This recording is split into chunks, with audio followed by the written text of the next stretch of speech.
Hello, everybody, and welcome to the Dual Screens podcast for the week of December 9th, 2019, sponsored by Melted Pins. Now, I know last week we said it was the week of December 9th, but that was because we didn't know when the hell we were going to put that first episode up. But here we are with our second episode of the show, and this is going up the week of December 9th, so, suck it. Anyway, I am one of your hosts, Stephen Fontana, and with me each and every week and each and every show, it is Andy Asimakis. How are you, Andy? I am good at a nice large dinner. I feel very full and satisfied. And I'm ready to have some fun. Oh, yes. I bet you do. And our special guest, we met over 2 years ago at Playcrafting NYC, where he was showing a game called Kingdom Bash. It was a Towerfall-like game with fun classes and hectic gameplay. It was really the talk of the show, if I will say so myself. But the most interesting thing about him, though, was that Matthew was developing games 100% on his own. And he is here to tell us all about the trials and tribulations of game development, specifically solo game dev. He is Matthew Alan Estock. Hello. How are you, Matt? I'm good. Thanks for having me on the show. Yeah, man. So you're somebody that I spoke to Andy about many times, and about Kingdom Bash, because it was a game that was really cool to see. It was definitely above and beyond what the other games that were shown at that show that I went to a couple of years ago. This is the first time and of course about it. That is not true. And don't let him lie to you. And the Playcrafting has grown pretty significantly since that event just 2 years ago. Yeah. It's become kind of this thing. I mean, there's people from the tri-state area now. It's growing a little bit. It's getting bigger and bigger. There's more and more games. Games are getting picked up for other events, and I saw that a couple of them were in the various PAX conventions and things like that. So it was a pretty big deal to have you there and to meet you there, and we became friends on Facebook. Just kind of like touching base every now and again. Nothing really too crazy, but yeah. When we expanded and started to do these developer interviews as their own show, one of the people that came to my head of somebody I wanted to get in front of and speak to and interview and just kind of pick your brain was you. And it was because of your unique way of kind of going into game development. I remember I asked you at that event. You know what? Before we get into that, let's tell our listeners what the hell they're listening to. Folks, if you're new here, this is the Dual Screens podcast. This is an interview show where Andy and I bring on an industry guest to talk about game development and their role in it, in making the games that we love. This show is going to post each and every Thursday for your listening pleasure on your podcast service of choice, including YouTube, iHeartRadio, and Spotify. And of course, you can find all of our shows on dualscreens.com. And right now, both of our shows are on one feed. So you just have to subscribe to this one, and you're also going to get our other show, which currently is Nintendo Dual Screens Podcast.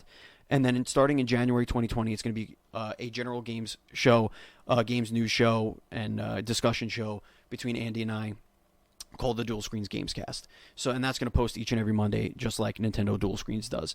If you want to support us, you can do so on Patreon by going to patreon.com/NDS podcast. Just like our Patreon producer, Alex Gonzalez. Thank you so much, Alex. We cannot continue to grow without your support. And remember, just $1 gets you access to our VIP Discord channel where indie devs come in and chat with you, and also you can chat with us all day and chat with each other and hang out. It's really a cool thing. And also you get a bonus episode each and every month in which you vote the topic. Okay, so now back to, that's the rigmarole. We got through that. And I asked you at Playcrafting, so how big is your team? And you responded, it's just me. I said, well, are you going to go contract out for some help? And you had a very interesting answer. Do you want to take it from here? No, I don't. I don't want other help. I don't want other input. I have my vision, and I'm in a situation, a life and financial situation, which allows me to do so. I don't know. I'm in it to make a game that I want to make. I don't necessarily want to work on someone else's vision. Now, if that will afford me the right to work on more video games, then I'm open to that now. probably more so than I was 2 years ago. If I were to score a main full-time video game job to be able to continue to work on my projects, that would be even better, because I'd be, furthering this skill even more than I am right now, obviously. Yeah. Did that come from a possible, like, was there a bad experience you had with working with people? Was it just something from the very beginning you decided, I'm going to do this by myself, that's it, nobody's going to come in here and try and change what I want, and I'm just going to go ahead and do it? Let me put it this way. I haven't met the right person that I would want to work with on a project yet. I live in the middle of the woods. I got like people around me like play lots of video games perhaps, but they don't like, I haven't met a really local person that like I can sit down with and they have the same excitement about making video games as I do. That access to peers is entirely through driving and getting on a train to New York City or in rare cases to Philly, and then conventions. Like I have no other direct means of physically interacting with other developers and like seeing how they work and all that stuff. So again, I feel like the answer really is like, I haven't seen someone's work and they're not where I'm like, I need to work with them and they're close enough that it's feasible given my life situation and all that other stuff. Like I'm pretty much tied to the woods of northern New Jersey, which is a challenge. So, I mean, that's interesting, because we've had James Deegan, who runs MegaCat Studios. Yeah, cool. MegaCat puts out tons of games, and what's unique about them is that they have teams that are developing games remotely from all over the world. Yeah, They do, and it's not all contract work either. They hire salaried people like programmers and designers and artists and whatever it may be, and sound designers and all this stuff, and they collaborate remotely. They collaborate in like chats. But it sounds like you, even if that opportunity is presented to you, it seems like physical interaction is what's important to you in working. Essentially. In a sense, because I mean, my true background is a programmer, and I often work alone. I am the lone gunman, if you will, of programming. It's even the same way at my full-time job. I'm the one guy at the office that like gunslings and solos projects.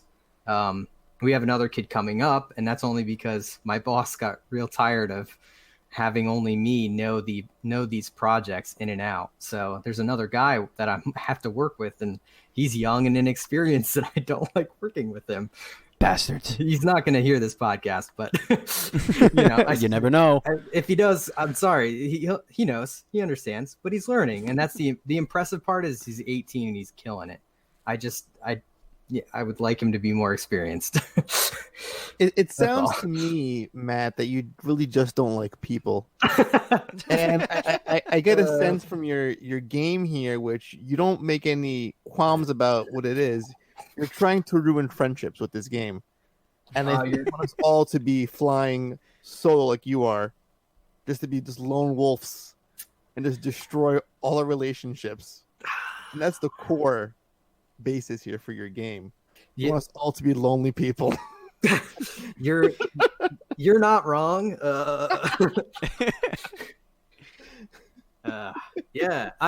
I'm finding myself working on more multiplayer games because I do want to interact with people, and I'm working on local.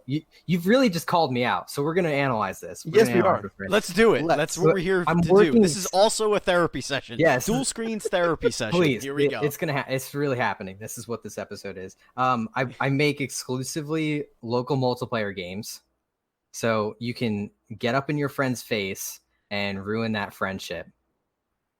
Like, it's all right there. And most of the time, like Kingdom Bash doesn't have team play yet. I'm so dedicated on the free for all solo winner concept that like I still have yet to fully put in the team battle stuff.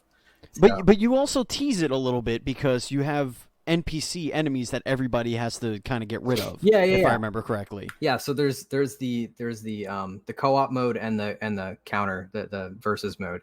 The co-op mode has, but you can team kill in that. There's a separation there, but it's still basically versus free for all, just against monsters.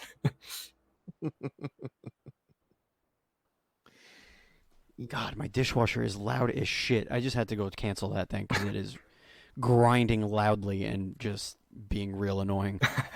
So yeah, I just walked away for like 2 seconds. So Andy, you handle the the next little part. Well, I was wondering, like, what game did you grow up with that kind of made you want to follow this kind of gameplay format? Like, I want to bring back the couch co-op, but I love the shit talking that goes with it for like a multiplayer game. Like, what memories really? What game has made you want to follow through on this concept? I'm currently a pretty darn good GoldenEye 007 player. Oh, there it is. I challenge basically anyone I meet that's willing to play me, and I've yet to lose. That's I love GoldenEye 007, and when I heard about Perfect Dark, really, like when it was coming out, I was already designing different multiplayer scenarios to play with my friends so I could destroy them. And it only got worse when I got my hands on a Game Shark. So I was able to edit scenarios and different weapons and customize it even further. So that's an early example of like me like hacking on stuff to create a more interesting, intriguing scenario to play with my friends and destroy them. So this is like your supervillain origin story. You were once amongst your friends, and you were playing games happily as one should, and then your competitive nature was so divisive, all your friends left you, and you thought, "I'm gonna make a game that will destroy all friendships." Yeah, basically. If I can't have friends, nobody can have friends. It's too real. It's too honest right now. Well, we're your friend. We're your friend. I appreciate you guys. And anytime you want to, I guess, abduct us in the woods, you know, North Jersey isn't too far from some of my family up in, and I guess you would call it southwestern New York State. I don't know. I don't know what you would call it. So I've been following this game. Whenever you have a big announcement or anything like that coming up, I know it's on what the hell's that site called? Itch.io or is that what it's called? Yep, itch.io. Yep. Yeah, itch.io. I played it there. Yeah. What can you tell us about the progress of it? Is it something that you can foresee as a finished product soon? Is it just kind of it is what it is? Like, what are your plans for it? I remember when I met you, you said, "This isn't released yet. This is done," and I'm like, "Oh man, you have no idea. You have no idea."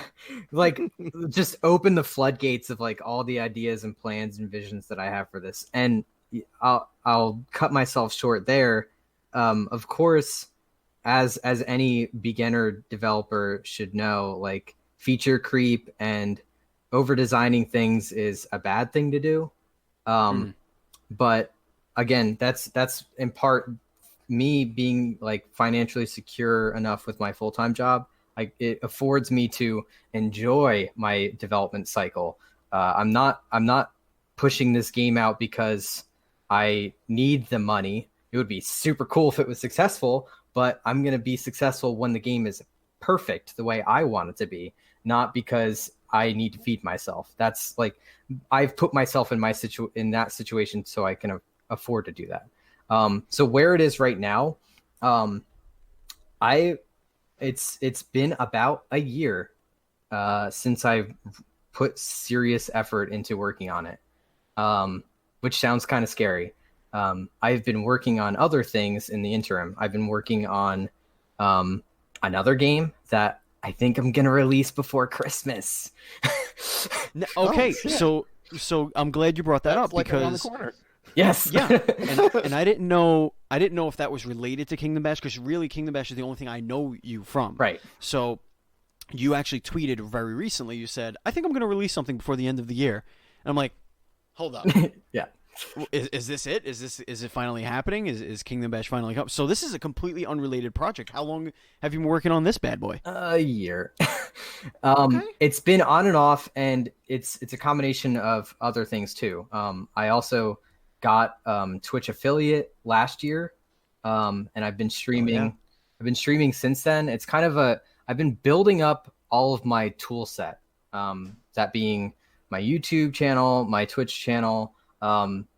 Just being more cognizant on Twitter and being clever and hoping that anyone sees my tweets. They are funny occasionally. I think so, at least. and working on the tool set that I need for the actual game development, which is, you know, building website infrastructure, database, leaderboard stuff. I've been studying shader work. I've been studying music design. I've still been working on all of these different things. The content that's coming out of it just hasn't been for Kingdom Bash. It's been for it's been for expressing myself creatively, as well as putting content towards this much smaller game that I'm working on called Space Duet. Space Duet. Yes. That's you have Right you now. can name games, man. You can name games. Thank you. I like it. Yes. So it's kind of hush hush right now. I still gotta work out the paperwork and stuff for that. But yeah. Do you think the paperwork will be done by Thursday?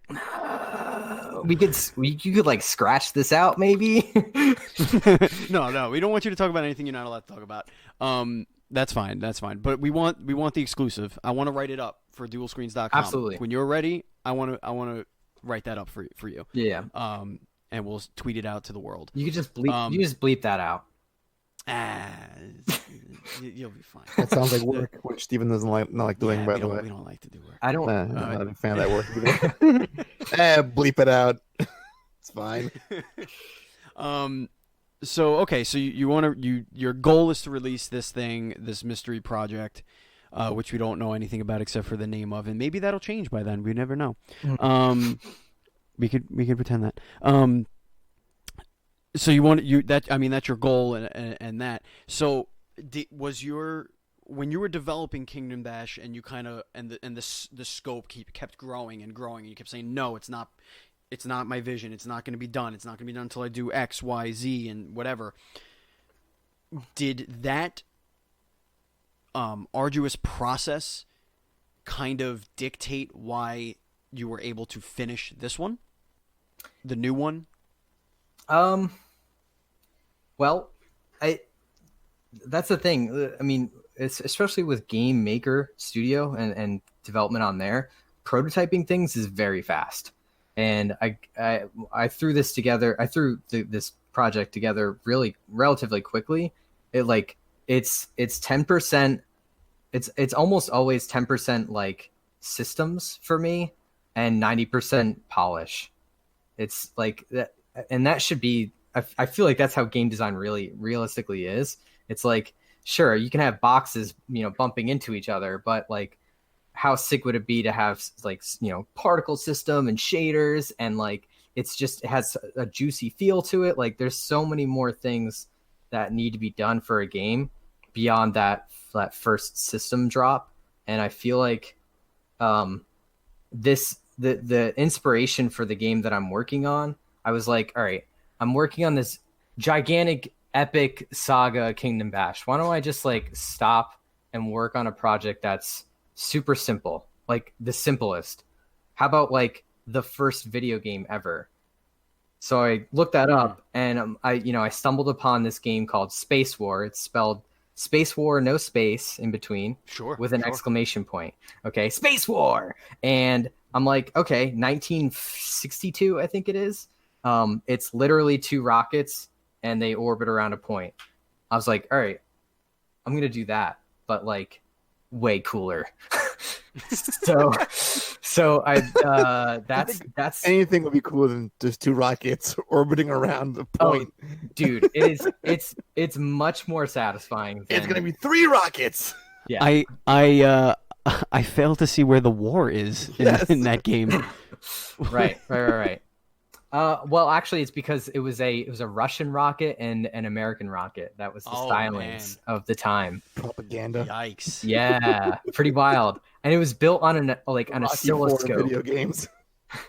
Like, oh boy. Like the old tech. Like it should have never been a video game, but these scientists from the Cold War were like, yeah, why not? Oh, man, we got to shoot that Russian rocket.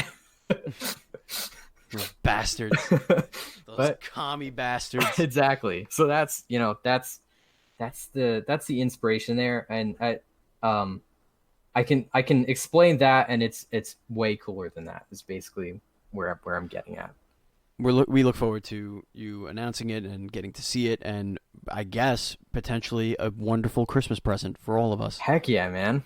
I'm calling it a stocking stuffer because Ooh. Because here's the thing, releasing games like right before the holidays, typically the terrible idea. Like here's my indie insight that I'm sure everyone already knows. Don't sell your game during a sale. It's impossible. It's really dumb.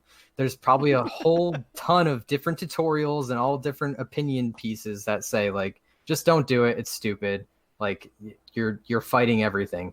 And my opinion on that, as you know, in my position, is I just need to effing release this game, and I'm going to release it when I want, and it's not expensive. So like, if you want another game to play with your family on Christmas, maybe check me out. It's going to be worth your time. Maybe I'll stream this game. Heck yeah, dude. Maybe I'll hop on dual screen streams. Twitch.tv says dual screen playing streams. This game, will I end up hating my family whilst playing it? Yeah. That would be the best gift of all, I feel. To finally say goodbye to all those horrible people once and for all.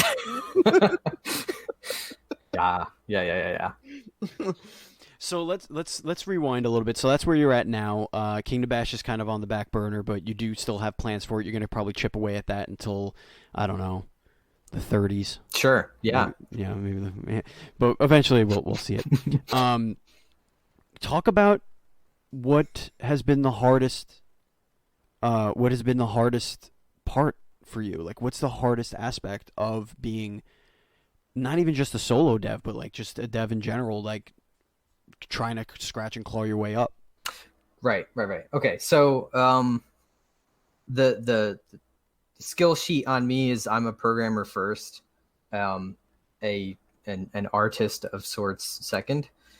So my weak points that I'm trying to overcome is, of course, graphics, pixel art, and just like marketing art.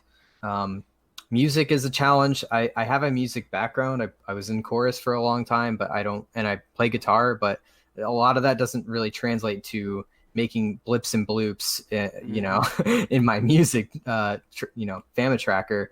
So that's a challenge. And then as any indie developer should honestly tell you, like, marketing is like just an uphill battle. It's insane. I have the hardest time like setting myself apart from other indie developers, only because I'm a white dude from the woods. Like, congratulations. Like that because my brand is me and I am my brand, that it's very challenging to set myself apart in that way. So I do lean on interviews like this with chill dudes like you to like tell my story and be like, look, like, I don't know, I might seem like any other guy, but I'm really trying, I guess. I'm just really trying to make stuff happen and make people happy and entertain people. And that just getting my message out and having people have my game in their hands and experience it is like what I need. And yeah, that's I just need that to happen. And I think things will start to move forward. So let's say this game comes out on Christmas, right? Right.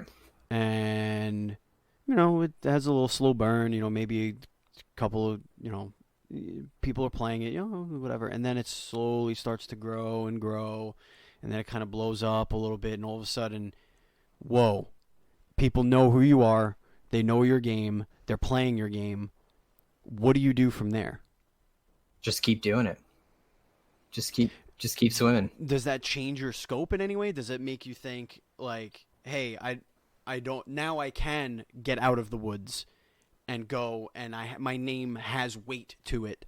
I can go somewhere and say, come help me, start a studio. Like, Right. it's my studio. I'm the director. It's my games. I'm fronting the cash. I'm going to get us investors. I'm going to do this, but I need a team. Is that something that would like entice you to kind of go down that road, or are you just going to like, there's nothing wrong with it. I'm just curious to know what the mindset is for you, especially when you are so adamant about kind of doing it on your own. Right. Right. So, I started the LLC, like I have it. I've been paying the government money for no profit for a number of years now. So that's we know the part. feeling. Yeah. Yeah, dude. God, don't remind me. I just keep sending money and it doesn't change my position. So that's cool. No, I've heavily considered like having a business advisor. Like there's a number of like business like things that would really be helpful if I had more insight in. My boss has been very helpful in giving me like the go ahead on like, existing outside of work as an indie developer. He encourages it. He has gone on to say that the only reason he hired me is because I'm a game developer. I get stuff done, and I love programming and I love making things. So that's all there, but he's able to help me focus on more business aspecty stuff, and being in like a business to business IT world, you see a lot of that. Like, all right, how is this going to be beneficial for everyone? And all that other stuff. So there's a lot of businessy stuff that would be awesome if I could have handled. I'd have to see, Give an example. What's one of the business stuff things that you just would rather somebody else handle? Funding, figuring out funding, figuring out like who to contact for publishing and other kind of things would be helpful. Managing the social media, because I'm trash at it. God, we know the feeling. It is me when you're seeing my posts. So I guess that's still an important part of my brand. Is like it's just me, some dumb kid that has a beard, just trying to make his way. Hey, that's us too. So we're all in that bucket. If my game like blew up after Christmas or before or during or after, and I got some clout and other indie developers with clout noticed me and like wanted to talk to me, like I want to be in the cool kids club, man. Again, we know the feeling. It's like he's reading my soul right now. I feel like every single goddamn day of the year. I'm like, I don't want to be like a popularity suck, but like I've never been the popular kid in my life, and I'm not looking for that. I just want to meet cool people that do cool stuff, because I think that I'm doing cool stuff, and I want to be a part of that world. And if I can get some momentum with this smaller game, and maybe people see it, I can use that as a portfolio piece for like, hey, hire me as a full-time employee on your team. Let me help you make your vision work while I continue to work on Kingdom Bash, work on my independent projects, in my spare time. By bringing myself into the fold of like more full-time game development, it's only going to help me. I think I don't envision myself being burned out by full-time game development, because I quite frankly am doing really super boring web development. I love it, Yeah. but it's like it's not exactly what I want to be doing. I love a lot of things. I'm pretty agreeable of a human being. So like, sure, I could do web development, or I could be like game developer guy, and that's a vision I have for myself. So Andy. Yeah, I just find it interesting because like Kingdom Bash, you're trying to have this most perfect final product, but it's kind of holding you back in a lot of ways because it's not quite there yet. right, Because that could be like your moment. Like, here's my portfolio piece, but you thought, okay, we mean take a step back, simplify my scope, do a smaller scale game, and get that out, and hopefully get some more visibility. right, That would allow you to be seen by some more people, hired on. Then you can, and then go back to Kingdom Bash in the background. But if that doesn't happen, what's the next step? Do you just go back to Kingdom Bash and just pump that out? What's the timeline? Because that you put a lot of work into right, compared to right. this a single year project that you said was, smaller scale, that you were, hopefully in the next 2 weeks it comes out. So what would it take to get you to release Kingdom Bash at this point? Like, what's the percentage wise in your mind? Where do you see it? Well, I've kind of hard set on having some kind of story single player experience. A lot of that is based around the fact that I have an understanding that local multiplayer games just like have a really hard time on Steam and other platforms, distribution platforms. So my fear is that like if I don't set myself apart from Towerfall Yes. I just release it as a multiplayer game only, a local multiplayer game only, it's going to drown before it even leaves the beach. I fear, so that's my biggest concern, and that's like why I have so much more to do, and I've designed systems around having the story mode implemented, and slowly but surely, when I have all the tools in place, I can start to build more content. Because a lot of it is at the, like, once you have the structures in place, it's all about like, okay, we'll shift this character around, put that character there, and then we're good. So it's there's a lot of work around getting the single player going that I deem like imperative to get a decent Steam release, and the fingers crossed, and this is way back to 2 years ago, like if I could be on Switch, I would faint with joy. Like this, it would be, it's my dream. Like that would be so cool. Like, yeah. Okay, so I all right, on that point, if the right person right now, tomorrow, sees Kingdom Bash and says, "Hey, this would be a really great game on Switch. I have some contacts. We might be able to get you. I would love to get this on the Switch. Let me help you get this on the Switch. How fast can you get it done? Like, can we get this thing? Can we get this thing on Switch? Like, strike while the iron's hot, whatever." And they come at you with this pie in the sky. We could get this thing on there. What do you do from there? Do you force yourself to make concessions, or is single player? I guess because now it would be on a console that's kind of known for its couch co-op at this point. It's Right. couch multiplayer. Yeah. Would that allow you to sacrifice that vision? If that deal included some sort of funding, like what was it? What's the game that just came out? Ooblets, Epic Store exclusive. They have the deal where basically like they got paid forward like a chunk of cash. They're guaranteed, however many sales effectively.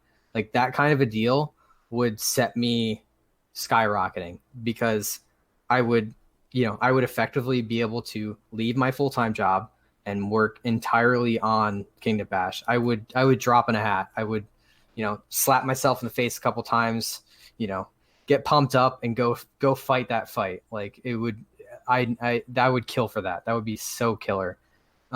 It's a matter of like, is if it's a fair deal and it, it seems reasonable, I would do it. It wouldn't, I don't think I would have to sacrifice a single player to do that either.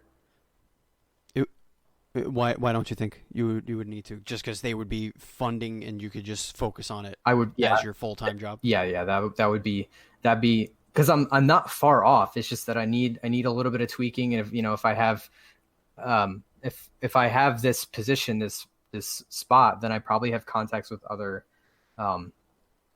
game maker studio developers, and there's other minute little problems that I need solved that I could probably hire out and just get like help with, not necessarily like they're going to go design something. Like, no, here's what I need to solve, this stupid little problem that I need solved, and I just need another set of eyeballs that knows the software and like can look at my code and reason it out. Like there's just minor things that I know. I'm so close. No, listen, man, I get it. And like, Andy and I have met so many developers, and some that own, that do their own publishing, stuff like that. And, we have back and forth with a couple of other publishers like Digerati. We're trying to get in with Devolver. We're trying to get somebody from them on to talk about games and stuff like that. Andy, you could speak a little bit more about that, but like, I think visibility is key for you right now. Yeah. In my opinion, I think that, I think you do have something cool, and I would like our audience to go and play your game, what you have up right now. I would like for people to give it a chance, and I mean, it's something I could definitely stream as well in its current state. I don't know if you would be. Please do. I went out of my way years ago to get it up on Twitch. You can say you're playing Kingdom Bash on Twitch. Oh, nice, awesome. And also to Matt's point, we just last week we spoke to the developers of Shadow Brawlers. Yeah, and they described their game as a Towerfall inspired game. So it's a very saturated genre, I feel, at times on Steam.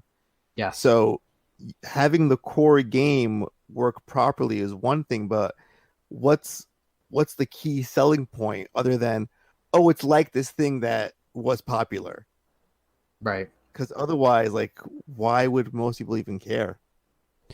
I mean, I could tell you what stood out to me, and it was essentially the classes of the characters. How all the characters played differently but were balanced.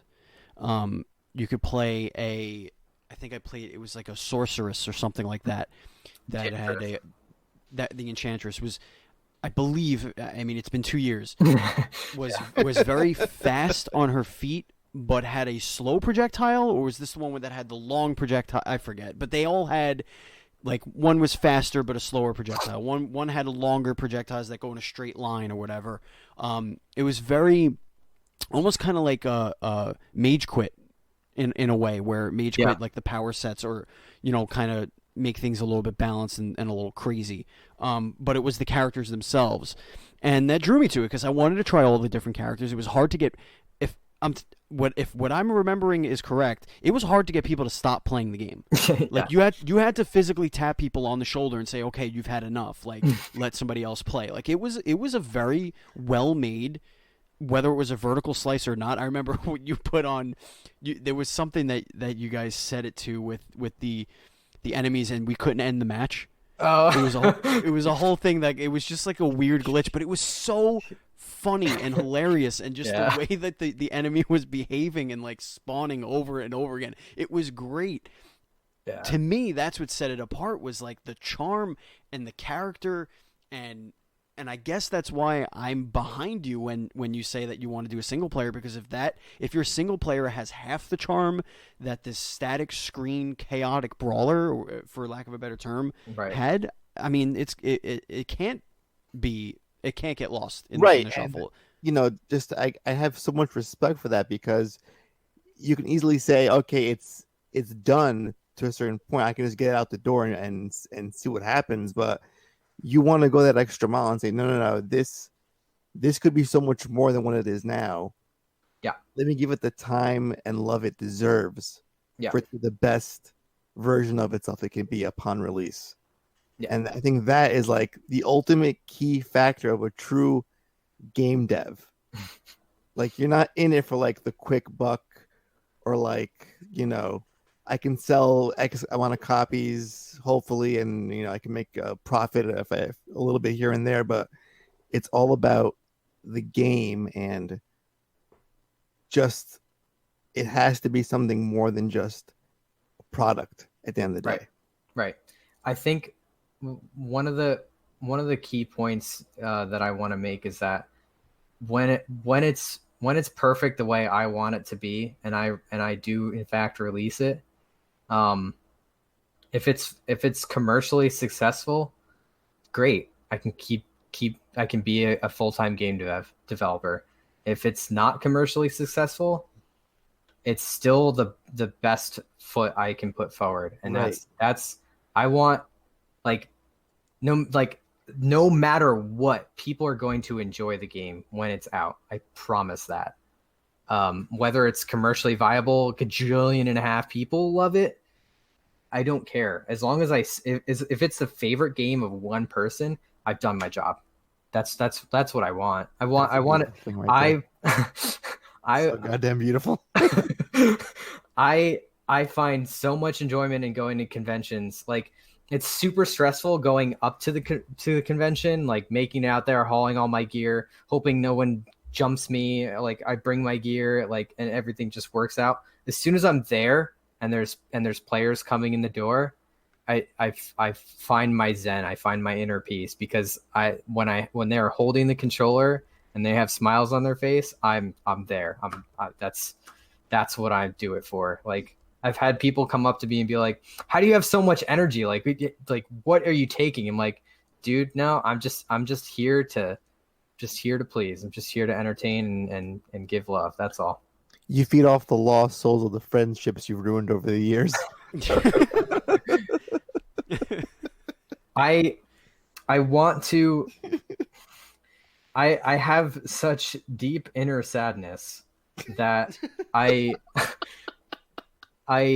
know how it feels to be sad, so I just want to make people happy. That's all. Oh my god, that's deep. That's a deep cut. Yeah. That's like us, Matt. When we go to our little Discord group with our listeners and we chat throughout the day, it's not this massive, overwhelming audience that we're just bombarded with, just like a circle jerk of comments throughout the day.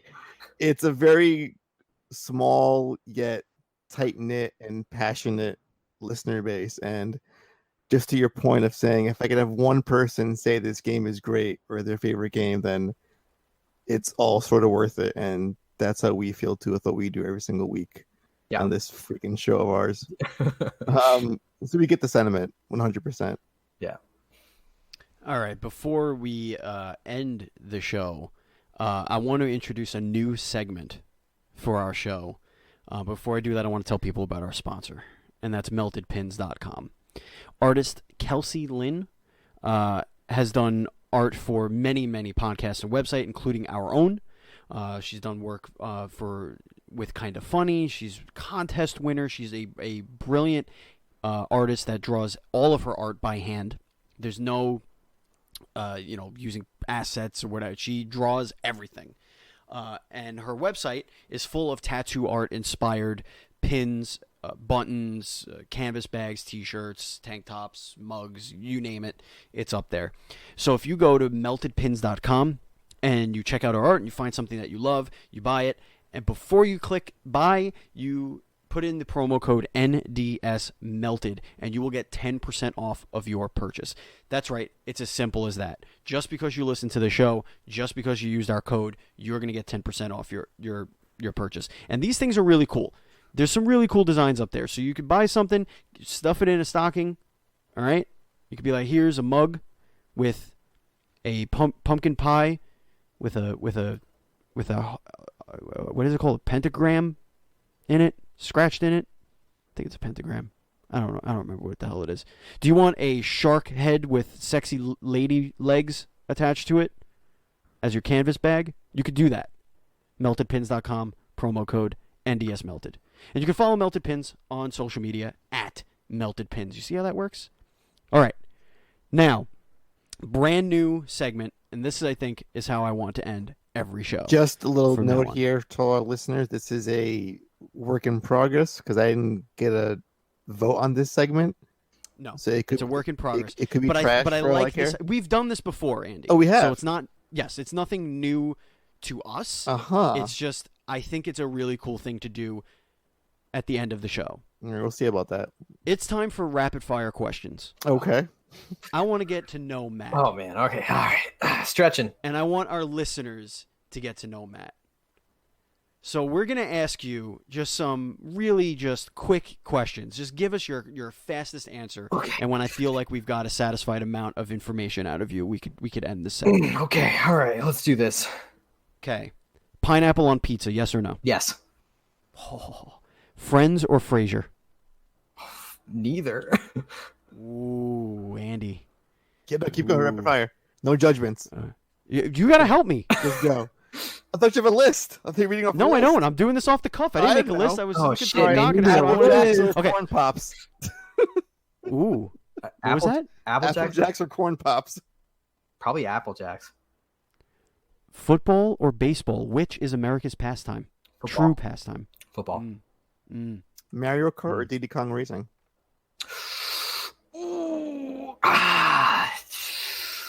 DKR. Nice.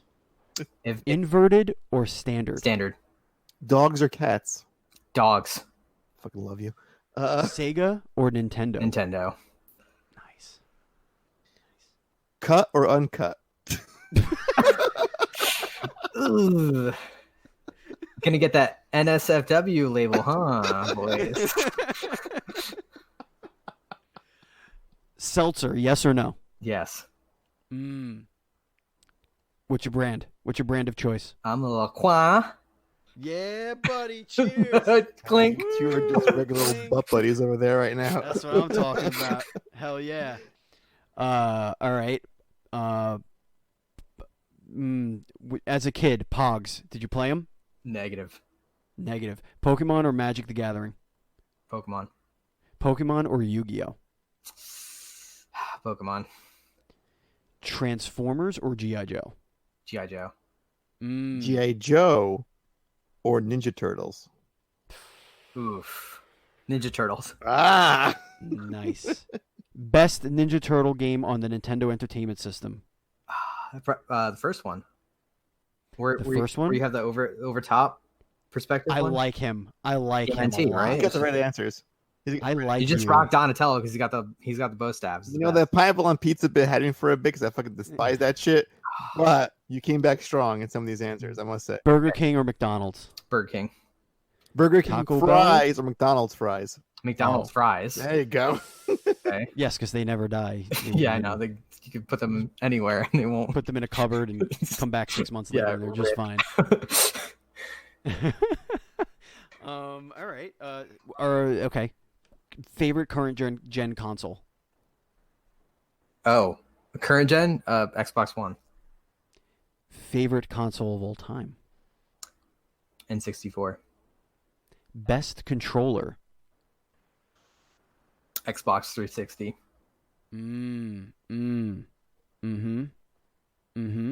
If you could make a game for any system, which game would it be? Oh, which system would it be? Nintendo Switch. Nice. What retro system would you want to develop a game for? I've actually been working on Nintendo stuff, like for the NES. So that would be the answer. You should talk to our friends over at MegaCat. I know. We almost had a conversation, and it didn't. I can make it happen. I know. We can make it happen. We gotta get- We got friends in high places. Yes. And Andy, you get the final question. Oh, me or Steven? Ooh. See, Andy, I have not actually met you in person, if I'm not mistaken. Right, So and I that's have why. to say Steven. You gotta pick me. You son of a bitch. I'm sorry. But you know what he is already. It's not that much. The enemy you know is better than the I am enemy the you don't know, unknown. Andy. I am the mystery. Here's the thing, but I've already destroyed him in my game. Right, and I Yeah, could he did. destroy you in yours. You have no idea. I don't know about that. Challenge accepted, Listen, sir. you odd job playing motherfucker. Oh no, I don't odd job. I'll play as Jaws. I'll be the big Mr. Like, I never lost a single match. Listen, the three of us, proximity mines only. Oh, let's go. do it. Yeah. Oh God, that is the stream to watch, Yo, listeners. LTK slappers only. Let's go. Fucking Game Shark guy over here. And that is going to bring us to the end of this awesome, awesome program.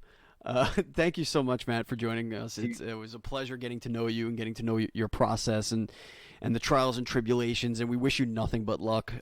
Thank you. I think you got a good head on your shoulders, and we hope that things start going your way very soon, and we get to see more projects from you in the ether out there. Absolutely. Thank you so much, guys. Absolutely. Remember, folks, you can follow us on social media. We are at NDS Podcast. I am at Batchild27, and Andy is at Pantsky. Matt, where can everybody find you? Oh, man. You can find me at MattyAlanEstock.com. That's MattyAlanEstock.com. That's where most of my links are. I have so many different websites, but, you can find me with that handle pretty much anywhere. Awesome. Remember, folks, you can buy our merchandise at teespring.com/dual screens shop. And those three words are separated by a dash. But I didn't want to say dual-screens-shop, which I just said anyway. But you can go there and buy some stuff. Remember, support us on patreon.com/NDS podcast. You can send us emails at feedback@NDS podcast. And you can watch us stream on twitch.tv/dual screens streams. Special thanks to Matt Murray for our logo for the show. Thank you, Andrew Douglas, for all of our podcast art. And thank you. And our theme song, Retro Chatter, is by Bradley Parsons at Train Sound Studio. Thank you very much for listening. This has been the Dual Screens podcast for the week of December 9th, 2018, with our friend, Matthew Alan Estock. That's it. We did it. Take care. And as always, announce stuff or say stuff. I don't get a final send off in the show. You're just gonna cut me off to let the last. I'm trying. See, it still has that strike through on it on the dock. So I was like, maybe we still want to skip it. You're like announcing last minute segments. You're cutting me off. What is this? I don't like this at all. The show is ever evolving. Do we have a guest lined up for next week? We do. Is it official? Yes. Ooh, tell us. We're doing it Tell tomorrow. everybody. You asshat. I'm trying to play dumb. Don't play dumb. Well, you're gonna have to because you already are dumb. Are you guys fighting? Mom! No, this is how we do. This is how we do on the roll. show. All right, Andy. Well, I do What do you want wanna to say tell the one kids thing. before we go? Two things. First things, I thought that Matt's last name was Yelanastock Oh, by his email. that's spicy. And I was like, is that Yiddish? That's a nice last name he's got there.